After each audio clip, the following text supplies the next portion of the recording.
പ്രധാനമന്ത്രിയും രാജ്യത്തെ പ്രമുഖരും കറുത്ത വാഹനങ്ങളിലാണ് യാത്ര. ഇനി കേരള മുഖ്യമന്ത്രിയും ആ മാതൃകയിലേക്ക്. പാലക്കാട് ജില്ലാ സമ്മേളനം കഴിഞ്ഞ് രാവിലെ തലസ്ഥാനത്തെത്തിയപ്പോൾ മുതലാണ് മുഖ്യമന്ത്രി പുതിയ വാഹനം ഉപയോഗിച്ചു തുടങ്ങിയത്.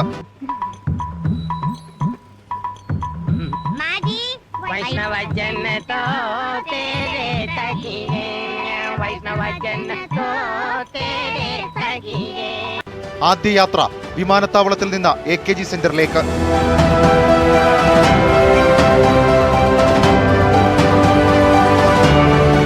മുഖ്യമന്ത്രിയുടെ പുതിയ കറുത്ത വാഹനം കാഴ്ചക്കാർക്കും കൗതുകമായി. മുന്നിലും പിന്നിലും ക്യാമറകളടക്കം എല്ലാ സജ്ജീകരണങ്ങളും ഇന്നോവ ക്രിസ്റ്റയിലുണ്ട്.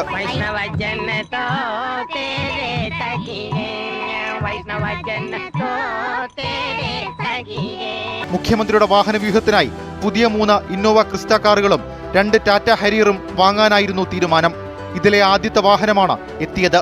പഴയ വാഹനങ്ങൾ പൊളിക്കുന്ന നയം പ്രഖ്യാപിക്കുകയാണ് പ്രധാനമന്ത്രി നരേന്ദ്രമോദി. വാഹനം പൊളിക്കാൻ 70 കേന്ദ്രങ്ങൾ രാജ്യത്ത് തുടങ്ങും. രജിസ്ട്രേഷന് ഏകജാലക സംവിധാനം നടപ്പാക്കും. സ്വകാര്യ വാഹനങ്ങൾ പരമാവധി 20 വർഷം വരെ ഉപയോഗിക്കാം.